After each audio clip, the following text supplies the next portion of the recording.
உன் அப்பன் மிக மிக அவசரமான செய்தியோடு என் பிள்ளை உன்னை சந்திக்க வந்திருக்கின்றேன். என் குழந்தையே, உன்னுடைய வாழ்க்கையில் நடந்து கொண்டிருக்கின்ற ஒரு விஷயத்தை பற்றி உனக்கு தெளிவுபடுத்த வேண்டியது என்னுடைய கடமை. உன்னுடைய இல்லத்தில் தினமும் நீ படுத்து உறங்குகின்ற கட்டிலில் ஒரு தவறு நடந்து கொண்டிருக்கின்றது. அந்த தவறு என்னவென்றால், ஒரு நாள் நடந்தால் இந்த அப்பன் அதை பற்றி சொல்ல வேண்டிய அவசியம் இல்லை. ஆனால் தினம் தினம் இந்த தவறு அங்கு நடந்து கொண்டிருக்கின்றது. அப்படி நடக்கும் பொழுது நிச்சயமாக அதனை நான் உனக்கு தெரியப்படுத்த வேண்டும் அல்லவா? இதனால் உனக்கு ஏதேனும் பிரச்சனை வருகிறது என்றால் அதை என்னவென்று உனக்கு உடனே நான் தெளிவுபடுத்த வேண்டும் அல்லவா? இந்த சூழ்நிலையை புரிந்து கொண்டு அப்பன் சொல்ல வந்த விஷயத்தின் முக்கியத்துவம் என்ன என்பதனை உணர்ந்து சற்று பொறுமையாக கேள். அப்பன் சொல்ல வந்த விஷயத்தை உனக்கு தெளிவாக சொல்லிவிடுகின்றேன்.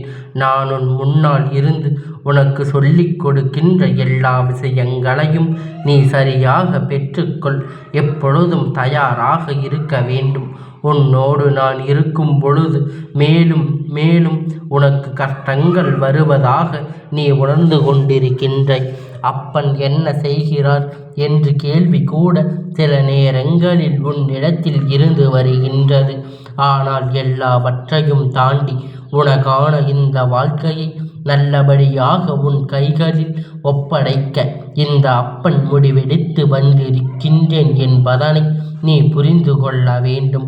நான் நினைத்த பிறகு அது உன் வாழ்க்கையில் நடக்காமல் போய்விடும். அப்பன் ஒவ்வொரு முறையும் எத்தனையோ விஷயங்களை கொடுக்க நினைக்கும் பொழுதெல்லாம் உன்னுடைய இல்லத்தில் நடக்கின்ற ஒவ்வொரு தவறுதான் உன்னுடைய இந்த பிரச்சனைகளுக்கு மிக பெரிய காரணமாக இருக்கின்றது என்பதனை நான் தெரிந்து கொண்டேன். என் பிள்ளையே, எல்லாம் நேரமும் நம் ஆசைப்பட்ட வாழ்க்கை நமக்கு கிடைக்காது. நம் ஆசைப்பட்ட இடத்தில் நம் நினைத்த நேரத்தில் செல்ல முடியாது.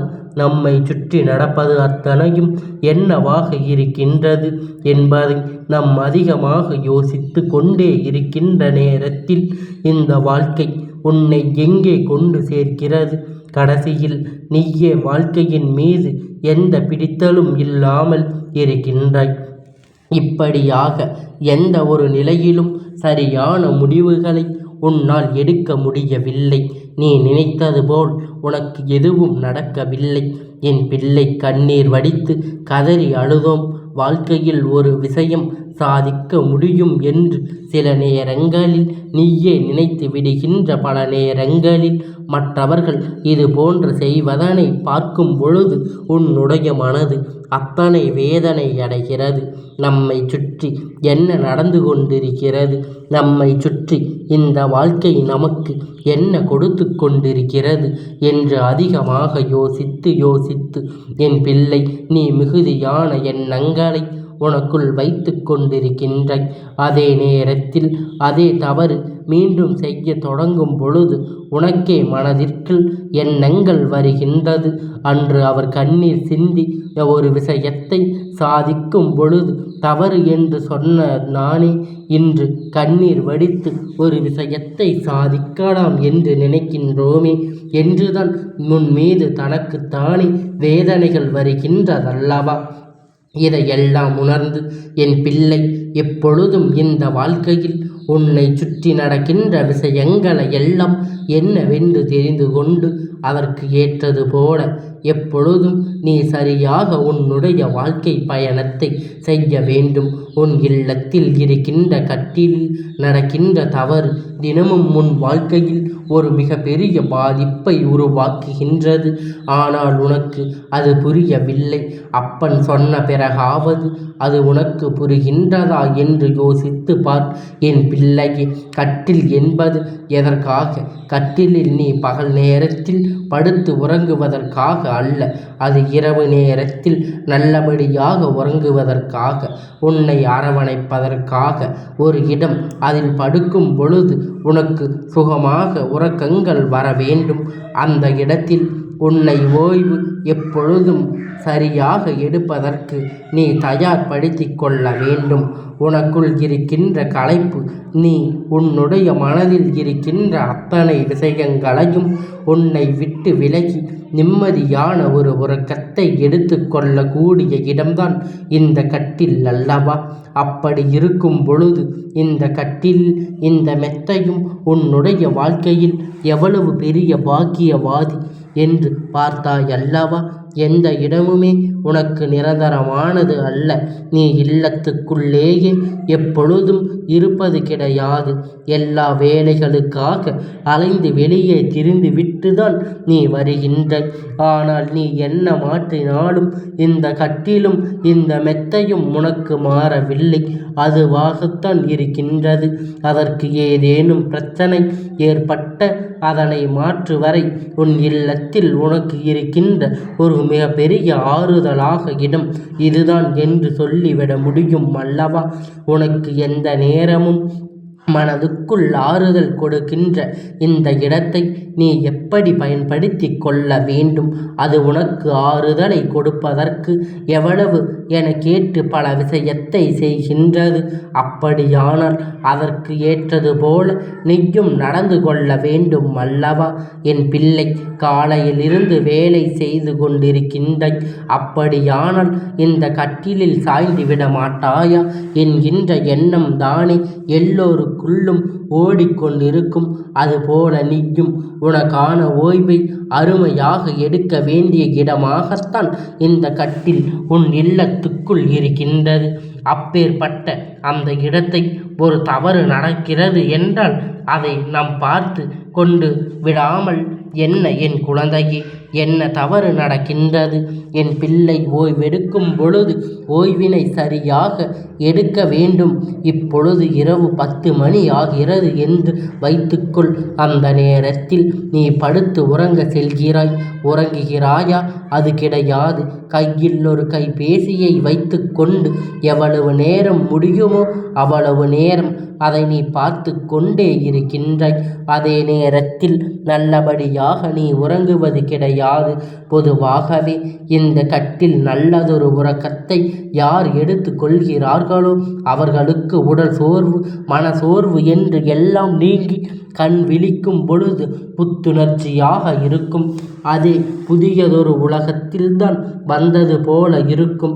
இப்படியாக இந்த வாழ்க்கையில் உன்னை சுற்றி நடக்கின்ற எல்லா விஷயங்களையும் என்னவென்று புரிந்து கொண்டு உன்னை சூழ்ந்து வருகின்ற அத்தனை உண்மைகளையும் சரியாக தெரிந்து கொண்டு நீ எப்பொழுதுமே பெருமகிழ்ச்சியோடு இருக்க வேண்டும்.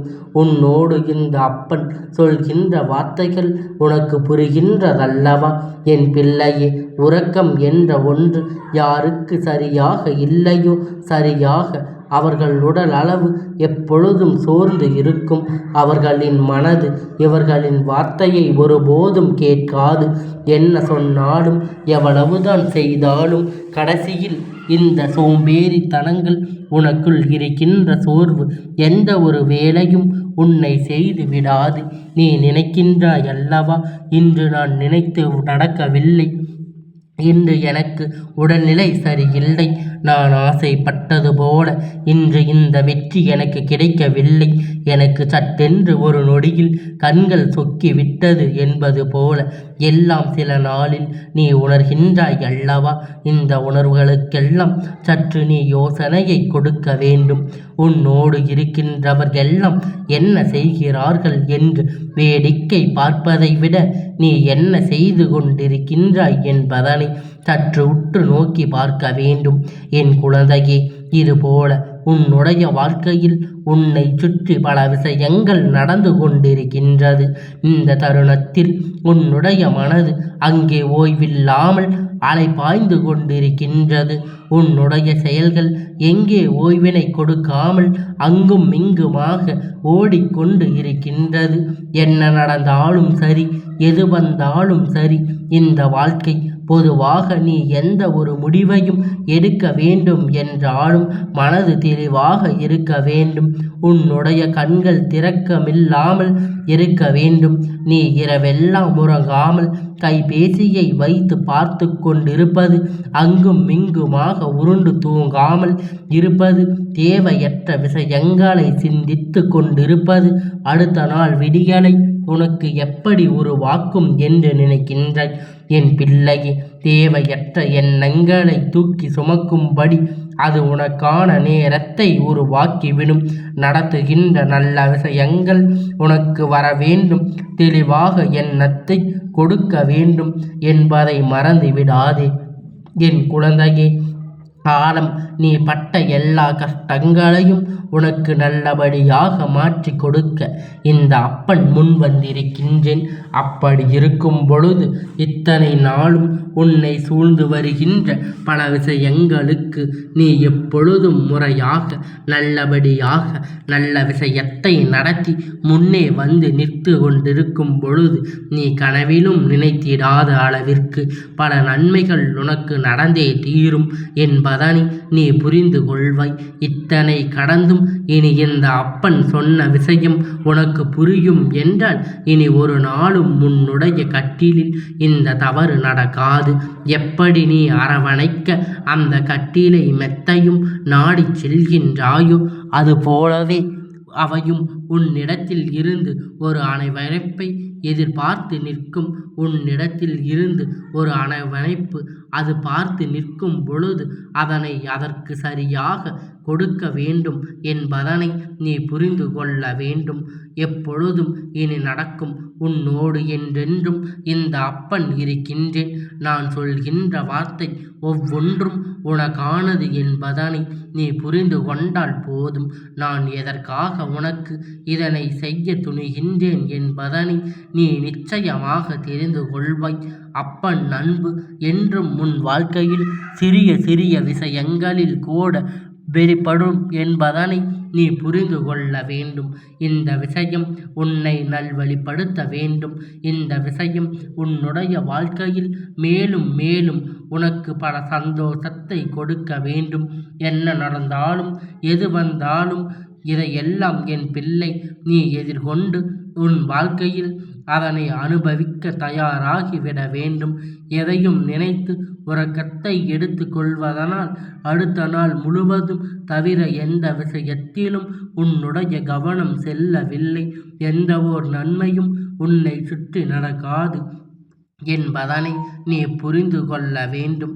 இதுவரையிலும் அப்பன் சொன்ன வார்த்தை உனக்கு நிச்சயமாக புரிந்திருக்கும் என்று நான் நம்புகின்றேன். உன் வாழ்க்கையில் நடக்கின்ற ஒவ்வொரு விஷயங்களுக்கு பின்னாலும் இந்த வாழ்க்கை உனக்கு இந்த வாழ்க்கை உன்னை தேடி வருகிறது என்பதனை நீ புரிந்து கொள்ள வேண்டும். உன்னோடு அப்பன் இருக்கும் பொழுது இதை உன் பிள்ளை நான் எடுத்து செல்ல வேண்டியது சொன்னால்தான் புரியும் அல்லவா? அதனால் தான் இதையெல்லாம் தெரிந்து நீ நல்லபடியாக இந்த வாழ்க்கையை எப்பொழுதும் வாழ தயாராக இரு. நான் இருக்கின்றேன், உன்னோடு நான் இருக்கின்றேன். இந்த வாழ்க்கை எப்பொழுதும் உன் கையில் நிரந்தரமாக ஒப்படைக்க இனிமேலாவது இந்த அப்பன் சொன்னது போல இந்த கட்டிலை அவமதிக்காமல் நல்லபடியாக வேறு எந்த விஷயத்தையும் சிந்திக்காமல் உனக்கான உறவை நீ நிம்மதியாக எடுத்துக்கொள். நிச்சயமாக உனக்கு நல்லது நடக்கும். இந்த வாழ்க்கை உனக்காக மிக பெரிய நம்பிக்கையினை நிச்சயமாக கொடுக்கும் என்பதனை நீ புரிந்து கொண்டாலே போதும். எந்த இடத்திலும் நீ எதை தவறு விட்டு விட மாட்டாய்.